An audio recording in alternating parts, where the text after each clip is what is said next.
akan belajar firman Tuhan.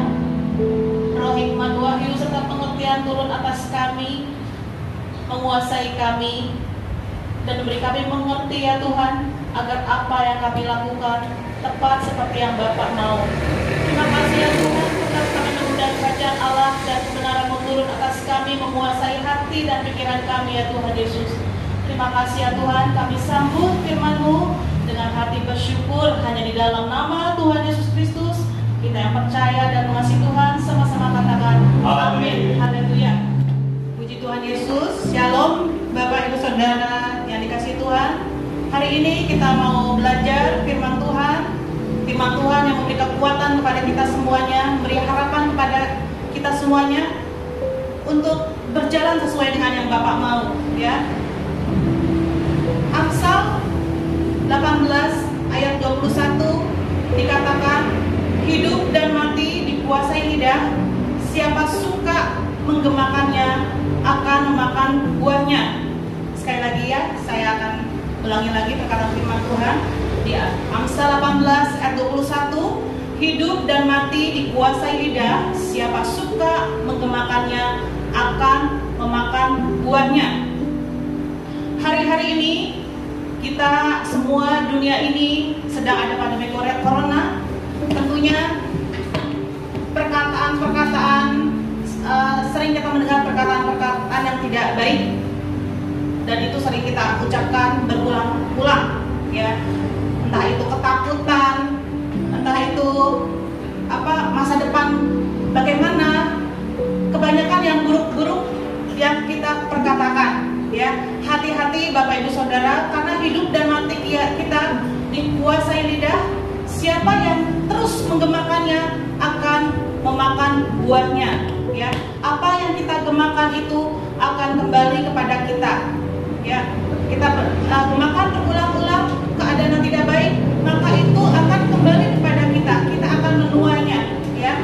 Seperti kita menghirup racun, apa yang kita perkataan negatif, kita akan menghirup racun negatif itu, ya. Kita mau belajar lebih dalam lagi supaya apa yang kita perkatakan itu sesuai dengan firman Tuhan. Kita bersama-sama membuka dalam Yohanes 6 ayat 63. Yohanes 6 ayat 63 dikatakan, rohlah yang memberi hidup, daging sama sekali tidak berguna. Perkataan-perkataan yang kukatakan kepadamu adalah roh dan hidup. Sekali lagi, rohlah yang memberi hidup, daging sama sekali tidak berguna. Perkataan-perkataan yang Tuhan katakan kepada kita semuanya adalah roh dan hidup. Mari Bapak Ibu Saudara, mulai saat ini kita hidupi terus firman Tuhan, karena rohlah yang memberi hidup bagi kita semuanya, ya. Keinginan daging itu akan binasa, ya, sama sekali tidak berguna. Kita mau belajar dari Bilangan ayat 20, Bilangan pasal 20 ayat 2 tentang dosa Musa dan Harun. Saya bacakan buat Bapak Ibu Saudara. Pada suatu kali ketika tidak ada air bagi umat itu, berkumpullah mereka mengerumuni Musa dan Harun, dan bertengkarlah bangsa itu dengan Musa. Katanya, sekiranya kami mati binasa pada waktu saudara-saudara kami mati binasa di hadapan Tuhan. Nah, Musa itu terkenal orang yang lembut hatinya, ya. Tuhan yang bilang Musa itu lembut hatinya. Tapi pada saat itu mereka bertengkar. Kalau bertengkar itu antara dua, ya, seperti ada saut-sautan, ya. Selama ini kenapa Musa dikatakan lembut? Meskipun dia dicaci, meskipun dia disalah mengerti, Musa tidak mau menanggapi, ya. Dia tetap fokus kepada Tuhannya. Nah, untuk kali ini Musa tidak tahan lagi, akhirnya bertengkar, ya. Kemudian Musa datang kepada Tuhan. Datang sebelumnya jemaah Tuhan ini marah-marah kepada Musa. Ngapain kami dibawa masuk padang gurun ini hanya untuk mati ternak dan kami semuanya mati di sini. Ya, hati-hati Bapak Ibu Saudara. Dan ternyata benar apa yang diucapkan bangsa Israel pada waktu itu, mereka akhirnya binasa pada waktu di padang gurun. Nah, Musa dan Harun akhirnya datang kepada Tuhan, dan Tuhan memberi pesan bahwa dia harus berkata kepada bukit batu untuk mengeluarkan air, dan itu harus diucapkan di hadapan bangsa Israel pada saat itu di padang gurun. Dan akhirnya terjadi, bukit batu mengeluarkan air. Ya, di sini kita mau belajar satu, karena Musa terpancing emosinya dia, akhirnya dia bertengkar, akhirnya dia disuruh Tuhan tidak tepat seperti yang Tuhan mau, akhirnya dia ditolak, tidak bisa masuk ke tanah perjanjian. Ya, sedangkan bangsa Israel bilang, nanti aku mati, ternak kami mati, dan akhirnya mereka mati di padang gurun. Kita belajar dari bangsa Israel, sungut-sungutnya, keluh kesahnya tidak menyelamatkan dia untuk masuk ke tanah perjanjian. Hati-hati dengan lidah mulut bibir kita. Kita harus setiap hari bilang kepada Tuhan, bukan kuat gagah aku Tuhan, tapi karena Roh-Mu dalam aku, Roh-Mu yang memberi kekuatan, Roh-Mu yang memampukan. Ya, kebanyakan manusia bilang kita masih darah daging, masih manusia. Boleh dong kita berkata-kata seperti itu karena keadaannya seperti ini. Ya, keadaannya sangat menakutkan, tidak ada pengharapan.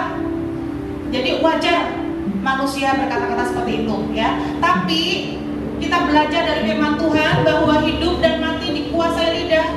Siapa yang terus mengembangkannya akan memakan buahnya, ya. Di pandemi ini, ketika bumi di lockdown, kita tahu ya, kita ingat kita masih punya langit yang terus terbuka. Kapanpun kita mau berkata-kata kepada Tuhan, mau ketemu Tuhan, 24 jam tangan Tuhan tetap terbuka, ya. Dan Tuhan berkata, marilah datang kepadaku setiap orang yang letih lesu dan berbeban berat, maka Tuhan sendiri akan memberi kelegaan kepada kita, ya. Berkeluh kesah di hadapan Tuhan, Tuhan akan memberi kelegaan. Ya, daripada kita berkeluh kesah kepada manusia, akhirnya kita malah mengeluarkan kepahitan demi kepahitan kita, dan akhirnya itu dihirup oleh kita lagi, dan akhirnya sangat melemahkan hidup kita. Ya, kita belajar juga dari Yesus mengutuk pohon ara. Pada saat itu Tuhan Yesus sedang dari betani bersama murid-muridnya, lalu dia datang melihat pohon ara, apakah ada apa-apa di pohon tersebut? Ternyata tidak ada apa-apa. Lalu Tuhan mengutuk pohon tersebut dan akhirnya jadi. Ya, di sini kita belajar dari Tuhan Yesus juga. Hati-hati, mulut kita bisa untuk mengutuk dan mulut kita bisa untuk memberkati. Haleluya. Pada Amsal 13 ayat 3 dikatakan, siapa menjaga mulutnya memelihara nyawanya. Siapa yang lebar bibir akan ditimpa kebinasaan. Ya, siapa menjaga mulutnya memelihara nyawanya. Ternyata dengan menjaga mulut lidah bibir kita untuk tidak berkata-kata yang negatif, itu seperti memelihara nyawa kita sendiri. Ya, sedangkan siapa yang lebar bibirnya, lebar bibir berarti gosip, ya, berbicara yang tidak ada gunanya kesana kesini, akan ditimpa kebinasaan. Ya, firman Tuhan berkata, siapa menjaga mulutnya memelihara nyawanya. Ya, ada proteksi Tuhan, ya, ada perlindungan Tuhan, dan dari perkataan kita akan melihara nyawa kita. Begitu juga dengan sebaliknya, jika kita mengeluh terus, keluh kesah terus, memperkatakan yang terjadi kenyataannya negatif, kenyataannya tidak enak, itu akan ditimpa kebinasaan. Ya, kita sendiri akan menghirup buah perkataan kita. Seperti gema akan kembali kepada kita, ya. Seperti kalau kita di suatu ruangan, Kita misalnya bilang haleluya, haleluya, haleluya, haleluya. Haleluya tersebut akan kembali kepada kita, ya. Begitu juga dengan sebaliknya. Kalau kita bilang tidak baik, maka akan kembali keburukan kepada kita. Kita mendengar hal tersebut dan akhirnya itu kita akan memakan buahnya.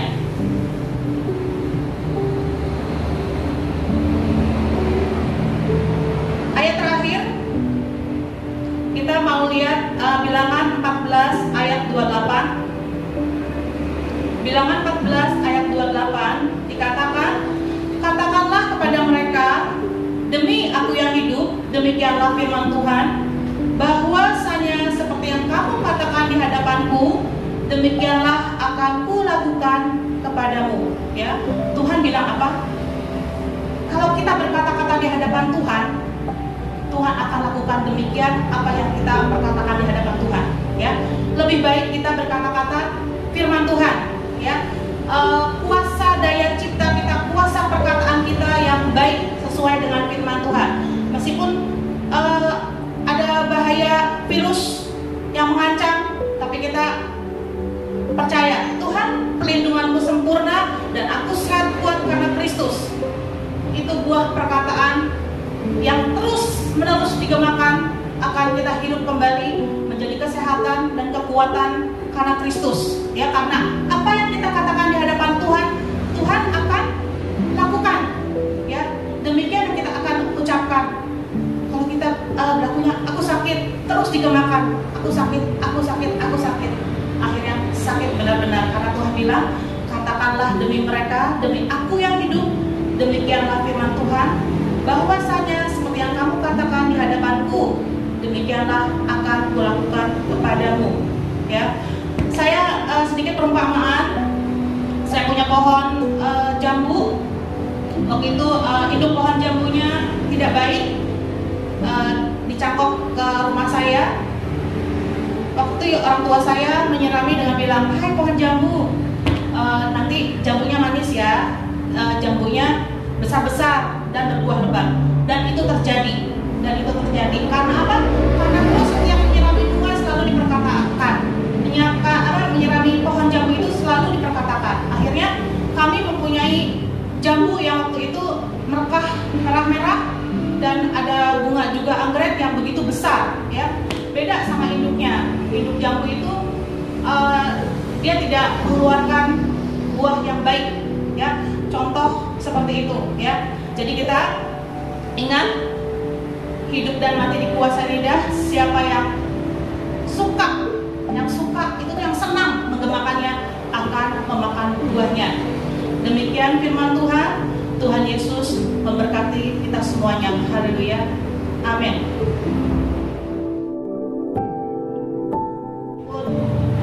Saat ini kami bingung juga ya Tuhan, ada badai corona, tapi Engkau harapan kami satu-satunya ya Tuhan. Engkau yang memproteksi kami semuanya Tuhan. Dan ajari terus kami ya Tuhan untuk berkata-kata firman Tuhan setiap hari, menghidupi firman setiap hari ya Tuhan Yesus. Terima kasih ya Tuhan buat firman-Mu, dalam nama Yesus. Haleluya. Amin. Kita akhiri ibadah kita dengan berkat-berkat Tuhan. Haleluya. Kita terima ibadah kita, berkat yang datang dari Tuhan, yang limpah-limpah di dalam nama Yesus. Dalam nama Tuhan Yesus, kita terima berkat-berkat Tuhan yang besar, berkat-berkat Tuhan yang dahsyat, berkat-berkat yang luar biasa, ajaib, berkat yang suci, kudus, agung dan mulia. Di dalam nama Yesus, limpah-limpah pasti kami terima. Dan di dalam nama Tuhan Yesus kami terima berkat sempurna, berkat Abraham, Allah Ishak, Yakub, dan apa saja yang kami lakukan bicara semua dibuatnya berada. Rumah tangga, bekerja kita, aktivitas kita, pelayanan kita, kepergian kita, pulang kita, pemberitaan Injil. Di dalam nama Tuhan Yesus kami sedang terima berkat-berkat-Mu, dan di dalam nama Tuhan Yesus kami mengucap syukur. Haleluya. Amin. Mari Bapak Ibu Saudara-saudari yang terkasih, kami ingatkan kembali bahwa minggu depan kita akan ada perjamuan kudus yang dilakukan di rumah masing-masing pada saat Bapak Ibu Saudara-saudari mengikuti ibadah secara online. Namun, apabila tidak memiliki anggur atau hosti, Bapak Ibu Saudara-saudari dapat mengganti anggur menjadi segelas teh dan hosti menjadi roti tawar yang dipotong menjadi beberapa bagian. Sekali lagi, apabila tidak memiliki anggur atau hosti, Bapak Ibu Saudara-saudari dapat mengganti anggur menjadi segelas teh dan hosti menjadi roti tawar yang dipotong menjadi beberapa bagian. Kami juga menghimbau Bapak Ibu Saudara-saudari untuk dapat mengikuti dan melakukan persyaratan perjamuan kudus dengan baik.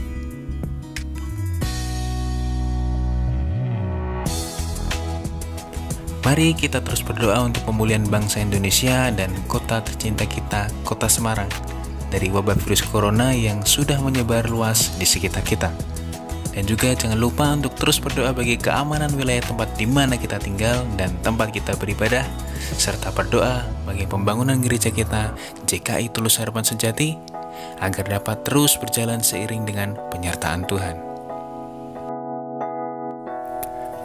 Mulai minggu depan, kami membuka kesempatan bagi Bapak, Ibu, Saudara-saudari yang ingin memberikan persembahan bagi gereja.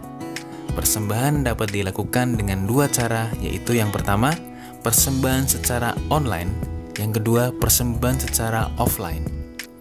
Apabila Bapak, Ibu, Saudara-saudari yang ingin memberikan persembahan secara online, maka dapat melalui nomor rekening yang sudah kami cantumkan di layar kaca Anda. Namun, bila Bapak, Ibu, Saudara-saudari yang ingin memberikan persembahan secara offline, kami memberikan kesempatan Bapak, Ibu, Saudara-saudari untuk bisa datang ke gereja untuk menyerahkan persembahan, karena kami menyediakan sebuah kotak persembahan di dalam gereja. Kami akan membuka persembahan secara offline mulai pukul 10 pagi hingga pukul 12 siang. Pastikan Bapak, Ibu, Saudara-saudari tidak melewatkan batas waktu yang sudah kami sediakan. Mari kita cegah penyebaran virus corona dengan cara bekerja dari rumah, beribadah dari rumah. Jangan membeli sembako dengan memborong. Jaga jarak satu dengan yang lain. Lupakan ke mall, lupakan pergi piknik.